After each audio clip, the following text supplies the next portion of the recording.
want to welcome everyone to the call today and to this very, very exciting time, despite the fact that we're all in our little silos and not celebrating at the convention itself.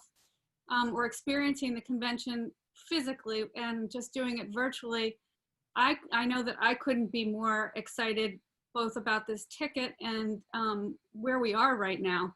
You know, Brett had asked me to talk a little bit about the differences between 36 years ago, which of course, I'll tell you, I was really a child then.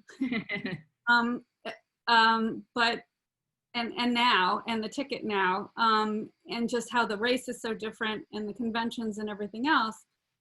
Because I don't want to spend too much time other than some of it's instructive, but because we really do need to look ahead and work towards this ticket and just celebrate how historic and exciting it is right now. But anyway, since I was asked. Well, I have a question for you, Donna. What does your t-shirt say, by the way? So my t-shirt, Nasty Women Vote. And so obviously that was from 2016. Hopefully nasty women will vote this time, but that certainly is, unfortunately, I think that Kamala is going to get the same sort of attacks that my mother got 36 years ago. Though I feel that we have made a tremendous amount of progress. But anyway, just going back to how things are a little different, the biggest difference to me is that she's joining a ticket, or she joined a ticket that was ahead. You know, 36 years ago, my mother joined a ticket that was 16 points behind. So I really believe it looks that we have such a really great chance of actually having a woman vice president, not just having a woman vice president nominee. So that's a huge difference from 36 years ago. I also think that it's really helpful that she was a presidential candidate, and so really had all that ramp up time of campaigning around the country and hits the ground running and is used to the national spotlight. So I think that's really key. Obviously, I think that her historic nature of her candidacy is obviously already exciting people and providing huge fundraising opportunity, which is also really important. Because even though the campaign itself isn't out, you know, doing rallies and traveling around the country and everything else, we still need all that money for the media wars more than anything else, which actually people need it all up and down ballot. And I see my favorite fundraiser, Emily, smiling about that. But anyway, so I think this time round, I think Kamala is not going to be questioned. Her credentials and her qualifications aren't going to be questioned, whether she's tough enough, whether she has what it takes to actually be vice president or president, which is also different, not being the first woman in that position. But again, she is, you already saw it the day after it was announced. You know, she was attacked by, and shockingly, by the president himself. I mean, not shockingly in that he did it because of who we know he is, but just, you know, in 1984, Ronald Reagan never attacked my mother. He had everybody else do it. And he has the same people working for him. You know, Roger Stone worked in 84, and here he is again. But anyway, so she's going to be called nasty. She's going to be called all sorts of other things. And they're going to try and create scandals and diversions from just how, you know, her wonderful background. But I really also look forward to her skewering Mike Pence when she debates him. And I think she'll be able to handle the attacks because she has, you know, she's been out there on the campaign trail first as presidential candidate, and now it won't be anything all that different. I also think it's a somewhat different media environment, because you now have people saying in advance of her being chosen, we have her back, and we're not going to let the media, and we're not going to let people use sort of the sexist and the racist tropes. And I hope we all work to hold the media accountable, and actually our fellow citizens. I mean, wherever you hear someone saying something, say something. Okay, so I now have the opportunity to introduce a good friend of mine and a member of the Eleanor's Legacy Board of Directors, Emily Giske. Emily is a vice chair of the New York State Democratic Committee and has been a member of the Democratic National Committee since 2000, and has represented New York as a delegate at multiple Democratic conventions. So Emily, thank you for being on the call and being on our board. Thank you, Donna. And I was there in San Francisco when your mother made her speech, and I remember it very clearly. And being a Queens girl myself, I love it's really made a difference for me in being in politics. So thank you. Welcome, everyone. I'm Emily Giske, as you just heard, and I cannot think of a better way to kick off this historic Democratic National Convention than spending time with some of this sensational group of women who are on this Zoomcast. We are here and we all share a goal of changing the face of power, both here in New York and across the country. I can't wait to see what these 4 nights bring. And for me personally, as a superdelegate, I'm going to be participating in committee meetings on women and LGBT issues. But most importantly, I will be voting for the DNC platform and casting a history-making vote for the Biden-Harris ticket. It's going to be great to hear from folks like Governor Gretchen Whitmer and First Lady Michelle Obama tonight, and also our Governor Andrew Cuomo, who's been heroic during this pandemic. But I am most excited to hear from the incredible Senator Kamala Harris on Wednesday. I supported her campaign for president from the moment she launched it, and she will be a brilliant and history-making vice president of the United States. But let me spend some time telling you first about some of the good trouble, as John Lewis said, we are getting into in New York. First, let's remember the historic role that New York women have played in presidential politics. And that starts, of course, with Congresswoman Shirley Chisholm from Brooklyn, who ran for president in 1972. A groundbreaking move. 12 years later, as you just heard, we had a lot of excitement in New York with Gerry Ferraro. That was, as I said before, my first campaign, and I was at the convention in San Francisco. So I wish we were in Madison now, but I'm glad to be on Zoom with you. We all know that 2020 has been a rough year on many fronts, but there are many reasons why 2020 will be an incredible year for a whole new generation of women in politics. I am really excited to be working with Brett and New York State Senate Majority Leader Andrea Stewart-Cousins and our political director, Robin Brown, on an initiative called the Baker Project. In 2018, we mentored and assisted a cohort of pro-choice state Senate candidates running in GOP or open seats around the states. In that effort, we helped to elect Monica Martinez, Anna Kaplan, and Jen Mexner to office, where they have all worked with leader Stewart-Cousins to enact groundbreaking progressive legislation in New York, such as early voting and the Reproductive Health Act. In 2020, we are working with a group of 9 amazing women from Buffalo to Bridgehampton who are going to continue to change the face and power in New York. And remember, 2020 is a redistricting year, so it's extremely important. Now, as former member and of the state legislature, vice chair of the national DNC, and my friend, Congresswoman Grace Meng, knows the importance of electing women from all walks of life to office at every level. She has spent her career as a champion for women and girls, and I want to thank her for that. She's also been vocal, and rightfully so, about the historic nature of the vice presidential nomination we are going to witness of Senator Harris on Wednesday night. If we all continue to work hard, we are going to keep electing women at all levels of government, and that includes electing Senator Harris as the first African-American and first Asian American to the vice presidency. And thank you for everything you're doing, and I'm going to hand it over to Grace. Thank you, Emily. Thanks for your kind words and for your leadership at the DNC.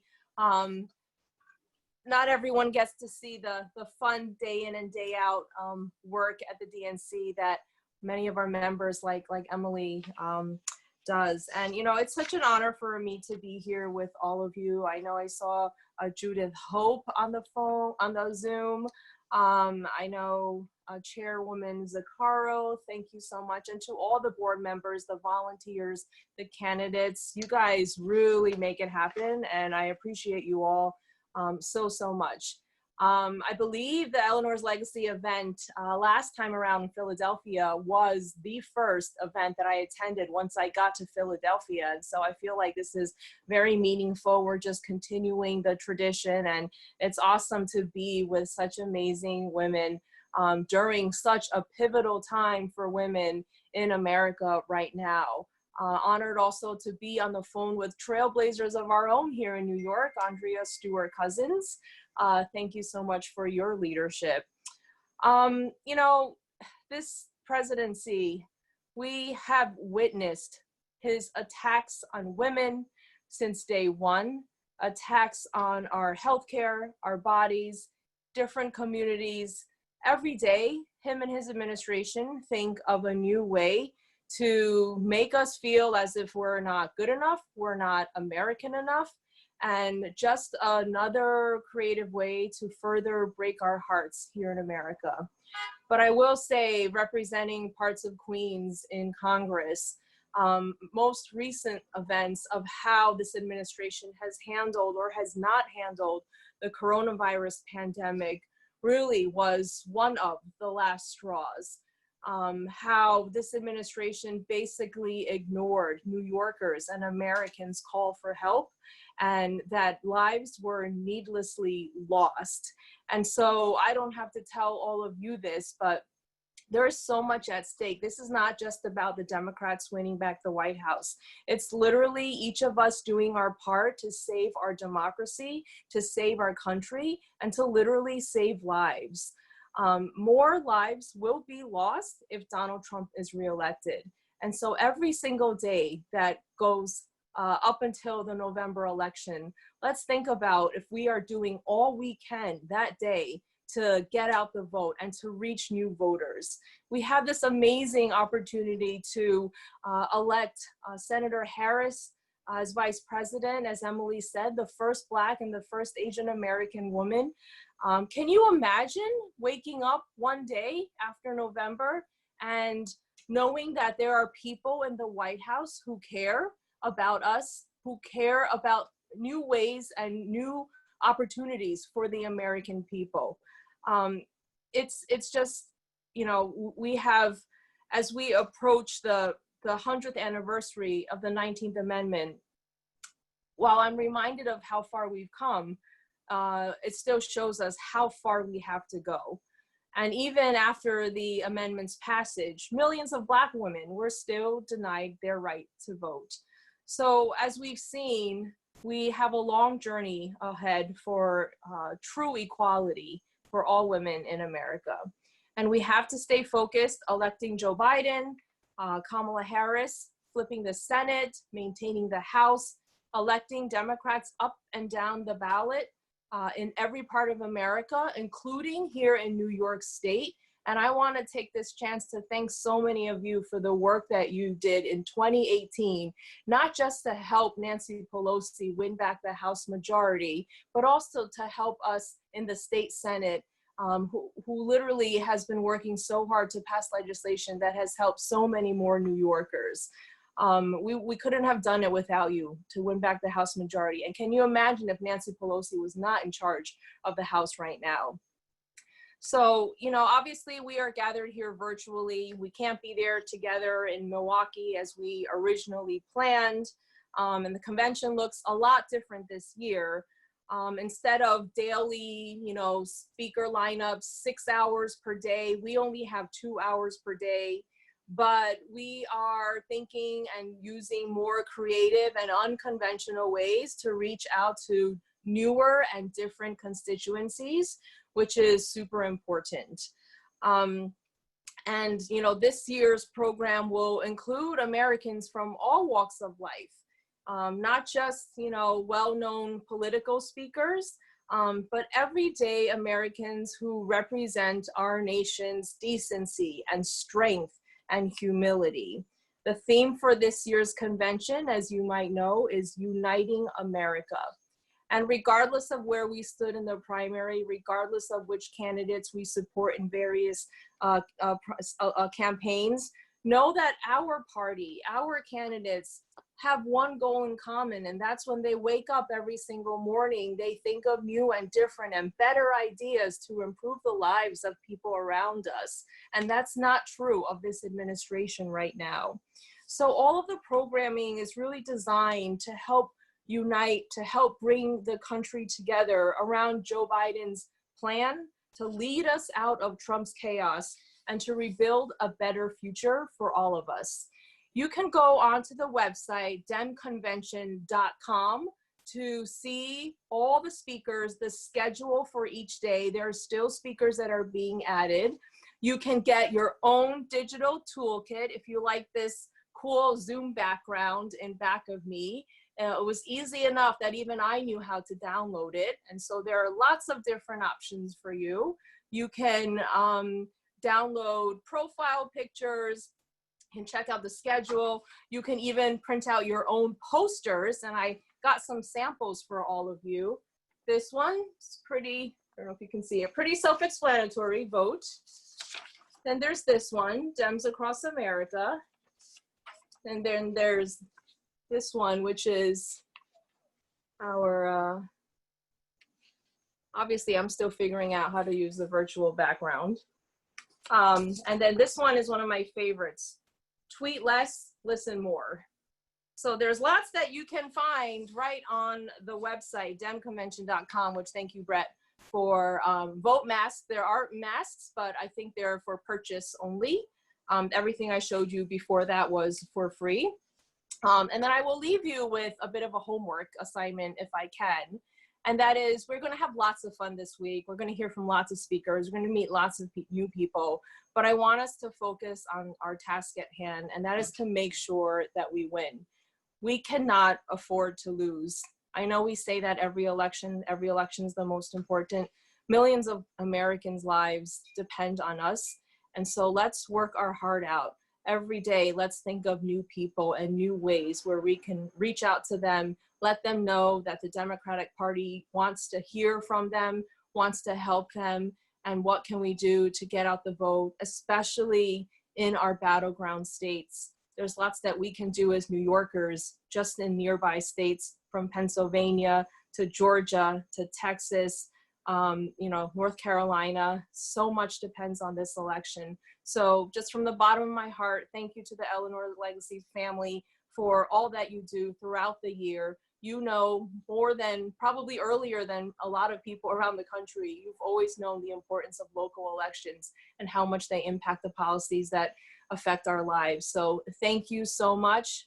And let's go help Biden, Harris win back the White House for the American people. And I'll just jump in. Thank you so much, Congresswoman. You are a history maker, and you show us why it is so important to have everyone's voices at the table. You are the first Asian American member of Congress from New York State, and the only Congresswoman or Congress member of Asian descent in the entire Northeast. So I think you know about breaking glass ceilings and making history yourself, and are showing us exactly why everyone's voice needs to be at the table. And then I also get to introduce another history maker, who leader Stuart Cousins, who herself was the first woman in New York State to lead a conference and also the first woman Senate Majority Leader. So she also knows about breaking glass ceilings, and we are just so lucky to have both of these women in leadership positions in our state, and examples of why we believe, certainly at Eleanor's Legacy, that you need women at every level of government and every seat that's open or should be contested. We want a woman in there. So please join me in welcoming Senate Majority Leader Andrea Stewart-Cousins. Thank you so much. And it's so good to be with everyone. Thank you, Donna. Thanks for the fabulous job you do as chair, and to Brett and the board and all the villagers who have created an opportunity for women in New York to continue to lead. Thank you. If I were there with Grace, who has been just an extraordinary Congresswoman, I'm so proud to know that she's from my state.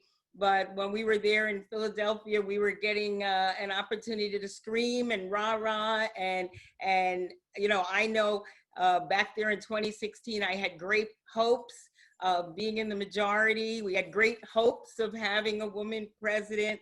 We had, you know, our future ahead of us as far as we saw. And then this thing happened. And I don't think that any of us will ever forget. I know that most of us have never actually recovered. And that's why we are going to win this time. We are not going to go away from the table until we have made sure that the promise of what we know should be our future, having a fabulous woman vice president and a wonderful, compassionate president. That's what we're about, and we're not leaving. And Eleanor's Legacy and all that you've done helps to create not only the possibilities, but the reality. Now, I cheated when I was listening between Emily and Grace, because I had a white blouse on, and then Donna had the nasty t-shirt on. And then, you know, Emily was talking about how the Baker Project and, you know, the Eleanors did so much for our conference. It is true. I have my t-shirt with all my ladies, and I had to wear it because you took us, you know, our collective activity, you took us from, you know, wandering in the wilderness.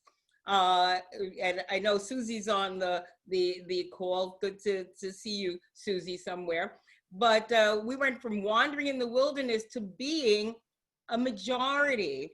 And not only a majority, but we have in my conference 14 women, unprecedented in terms of the number of women. But we're not done, because we know out of 63 people, and we and there's 63 senators, we hold up half of the world.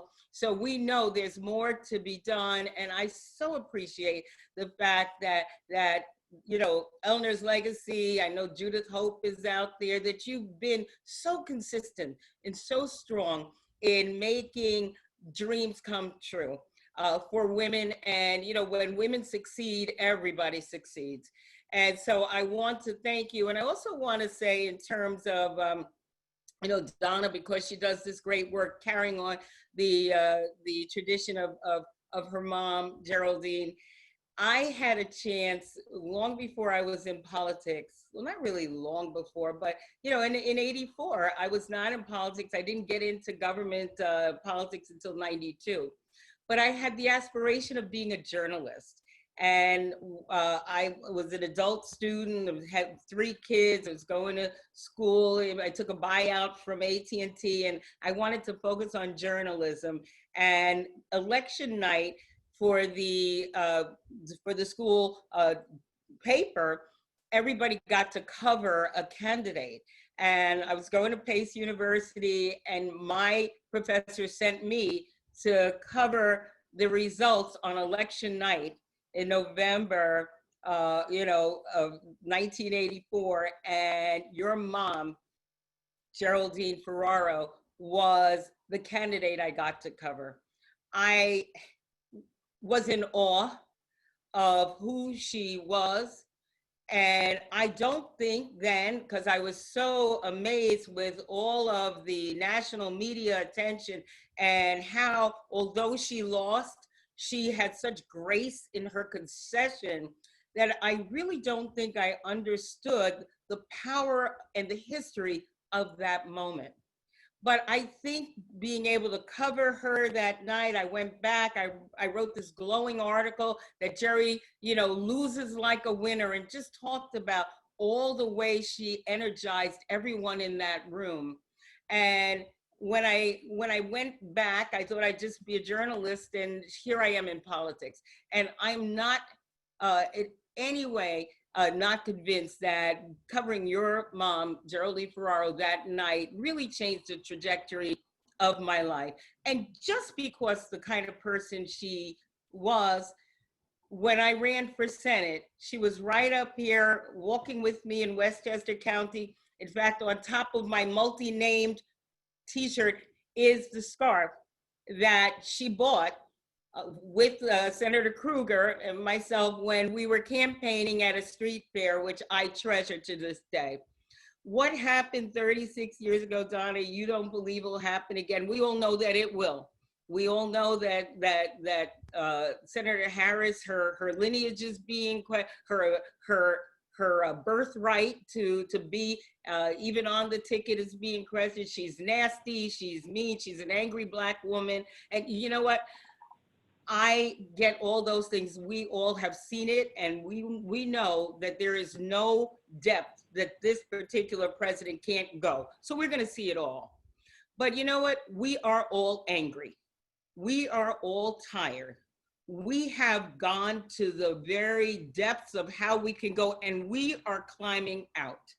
And so all the name calling, the disparagement, the negativity, the trying to steal elections, breaking down our institutions, including the post office, will not stand with women who are focused on winning. And that's who we are. So let's go win. Doesn't matter where we are. We know what the goal is. And for all of us, I can't wait till the other side where we change this nightmare and really create the dream that we all know we should be achieving. So thanks so much for letting me speak. Well, I know that you would have been a great journalist too, but I think you just showed us why we are so happy that you decided to go into public service and become an elected official. Thank you. We're so happy to have your voice and your leadership.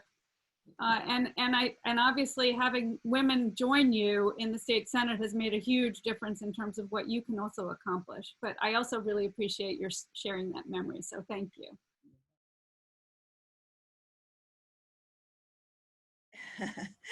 I wanted to thank everyone who spoke, who was just absolutely wonderful. And I'm wearing a banner, Votes for Women. For the past year and a half, I've been working with women on celebrating this year as the 100th anniversary of women's right to vote. So we've been out for a year doing a lot of things, including never going out without registration forms to register women. But I wanted to talk just a little bit about my horror, and I know everybody agrees that we're horrified by the president that we have. And if, heaven forbid, he gets reelected again, it's going to be even worse. I was a child during World War II, but I'm older than most of you, and I do remember what it is like when there is a dictator. And that's what we're faced with Donald Trump. This issue about the post office is so horrendous that they are actually trying to stop people from using the postal service in order to get absentee ballots back in time. They're doing things like removing drop boxes and all kinds of things like that. So I'm an elected official. I'm very involved in getting words like this out to people all the time. But I think it's extremely important that we do absolutely everything we can to register people, to be sure that their votes are counted. And I also wanted to say something about this group that I've been working with called Suffrage Forward. We have a website, and I invite everyone to go onto the website. It's www.suffrageforward.org. And because of the pandemic, we had to cancel a number of the in-person events that we were going to have. So everything's really been like this, virtual kinds of things. And in addition, though, we have put together several wonderful videos. It's a series called The Power of Persistence. And we have gotten people like Gloria Steinem, Jane Fonda, and a lot of our local people. We had something that John Lewis had actually done a couple of years ago that we've put on, and things of that nature. But in terms of this election, I'm excited about our candidates, but I'm really very fearful that we've just got to do absolutely everything to prevent this terrible man from going back into the White House, because we all know he's gonna fight. He's gonna have to be dragged out, and let's do it. Let's make sure that the vote is so big that there'll be no question about who was elected president. So those are my words. I want to thank all of you. I certainly want to thank Judith Hope. It was wonderful working with her. I think I served as chair for about 12 years, but I don't remember how many years it was actually. But working with all of you has always been wonderful. I look forward to continuing, and thank you for bringing us together at this point in time. Thank you. And thank you, Judith Hope, as always, for having that idea once upon a time in that far off land called 2001, that if you give New York women a chance, they'll take it, they'll run with it, and they'll win, and they'll change the world. Thank you for all your wonderful work, Britt. You've just been amazing. I'm so proud of you and so grateful to you. Really am. You've done an extraordinarily exceptional job, you and Donna, during this very, very difficult time of the pandemic. I just would repeat one thing that Jay Jacobs said this morning, the New York delegation meeting. We should remember that Hillary Clinton got 2,865,000 more votes in 2016 than Donald Trump. He knows that too. He remembers that. And that's why he's doing everything to steal this election. We need not only win, we have to win big, okay? So vote early and vote often, and this time I'm serious about it. Send in your absentee ballot, but go to the polls, because you can do that. You can vote in the polls, even though you sent in an absentee ballot. Your absentee ballot won't count because they will throw that out when they see you voted at the polls. But it's a guarantee. It makes it more secure that your vote will be counted. And I think it's really important that we have an enormous machine vote in this country, so that guy can't just declare that the election can't be decided and he's going to just stay on for another year or two and ultimately just say it was all rigged and illegal, but she will do anyway. But you get my gist. Vote early, vote often, and just be the awesome women that you are. You're all amazing. Great to be a New York woman. Thank you, guys. I do my hair toss, check my nails. Baby, how you feeling?